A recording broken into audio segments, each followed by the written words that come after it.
అయితే మీరు ముందుగా అడగాల్సింది ఏంటంటే అసలు ఎన్నికలు జరుగుతాయా? అయ్యో ఎంత మాట అన్నారు.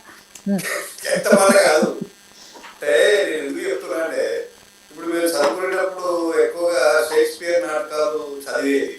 మనమైతే చూడలేదు కానీ అన్ని ట్విస్టులు చివరికి ట్రాజడీ. అయితే ఎందుకు చెప్తున్నా అంటే ఇది ఇందాకే మీరు ఈరోజు ఈ సబ్జెక్ట్ పెట్టారు కాబట్టి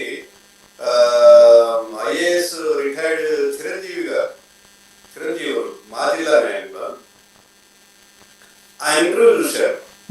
వేరే ఏదో ఛానల్ ఇస్తూ ఆయన క్లియర్గా చెప్తున్నాడు రేపు హైకోర్టులో ఇది నిలబడదు 8వ తారీఖు నాడు డెఫినెట్ గా. ఎందుకంటే ఇప్పుడు ఇచ్చిన షెడ్యూలే, schedule is different and notification is different. Notification ఆపే అవకాశాలే ఎక్కువ ఉన్నాయి. ఎందుకంటే ఇది క్లియర్ గా ఏదైతే 2018లో కేసీఆర్ గారు ఇచ్చినటువంటి అమెండ్మెంట్ 285A ఏదైతే పంచాయతీరాజ్ చట్టంలో తీసుకొచ్చినటువంటి అమెండ్మెంట్ అసెంబ్లీలో పాస్ చేసినంత మాత్రాన కూడా కాదు, గవర్నర్ కూడా ఆమోదించి దాన్ని యాక్ట్ గా మార్చాలి.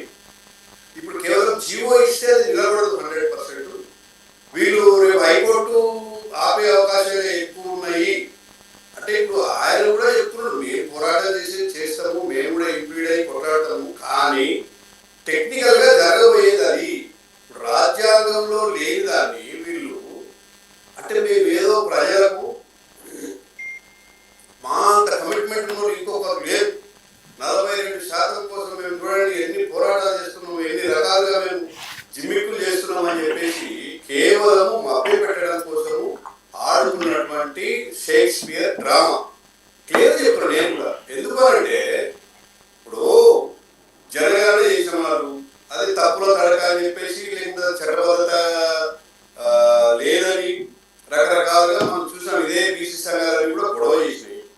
42% అన్నారు. 42% అచ్చమైనటువంటి బీసీలకు ఇస్తే ఎవరికి అభ్యంతరం లేదు. దాంట్లో మళ్ళీ మతాన్ని చొప్పించారు. అది అల్టిమేట్ గా కేంద్ర ప్రభుత్వాలు ఒప్పించడంలో అది డెఫినెట్ గా విఫలమైందని తెలుసు.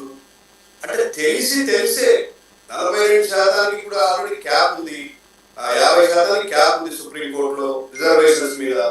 దాన్ని సమగ్రంగా దేశవ్యాప్తంగా కులగణన చేసి బీసీల కమిషన్ వేసి ఇక్కడ ఎట్లయితే డెడికేటెడ్ కమిషన్ వేసిందో కేంద్రం కూడా డెడికేటెడ్ కమిషన్ వేసి వెనుకబాటు కారణంగా రేపు పొద్దున కేంద్ర ప్రభుత్వం చట్టం తీసుకొస్తే అప్పుడు ఈ లోకల్ బాడీ ఎన్నికలు పెట్టుకోవచ్చు. అవసరమైతే రేపు చట్టసభలకు కూడా రిజర్వేషన్స్ కల్పిస్తే అందరికి కూడా హ్యాపీ.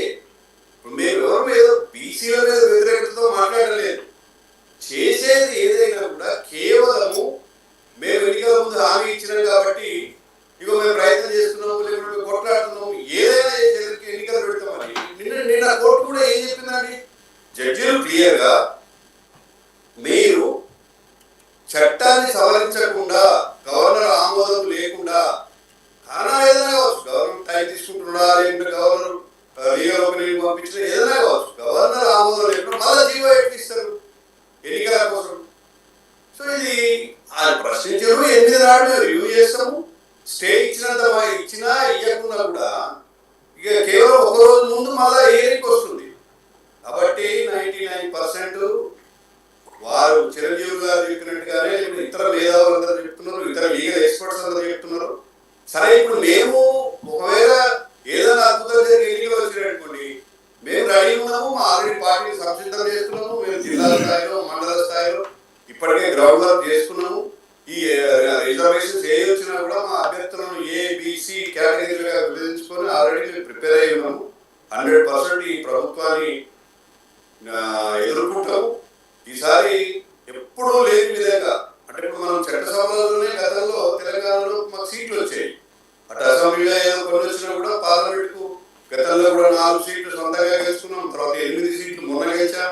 తర్వాత మీరు అన్నట్టుగా ఎమ్మెల్సీ ఎన్నికల్లో కూడా మరి సాధారణ ప్రజానీకము ఉన్నారు, మేధావులు ఉన్నారు పార్టీ వైపు. గ్రామీణ ప్రాంతాల్లో కూడా ఇప్పుడు బలోపేతమైనది, బూత్ స్థాయిలో పటిష్టంగా తయారైంది. కాబట్టి రామచంద్రరావు గారు కూడా పార్టీ శ్రేణిలో పిలిపించారు. మనం దేనికైనా సంసిద్ధమై ఉండాలి.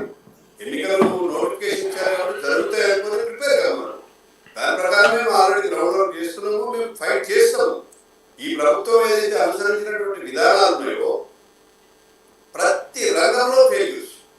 మీరు ఇచ్చినటువంటి ఏ హామీ 6 గ్యారెంటీలు అట్టర్గా పైన, మరి 2,000 రూపాయలు 4,000 రూపాయలు పెన్షన్ ఇస్తామని అటు వృద్ధులను మభ్యపెట్టిరా, దగా చేసిరా. మరి రైతులకు ఈరోజు చూస్తున్నాం, అరే కేంద్రం ఇచ్చినటువంటి యూరియాను కూడా మీరు సక్రమంగా పంపిణీ చేస్తలేరు. ఇచ్చిన వాళ్ళకే ఇస్తున్నారు, ఇయ్యని వాళ్ళకి ఇస్తలేరు, వాళ్ళు పోయి కోసపడుతున్నారు. మీకు వచ్చిన దాన్ని ఒక ప్లానింగ్ ప్రకారం నేను ఇటీవల వ్యవసాయ మంత్రి గారు కలిసినప్పుడు చెప్పారు సార్, ఇలా దేశవ్యాప్తంగా 20 కోట్ల మందికి రేషన్స్ రేషన్ ఏ విధంగా అయితే కడబందిగా మనం ఇవ్వగలుగుతున్నామో ఆ విధంగా మీరు ఎందుకు ప్లానింగ్ చేస్తారు?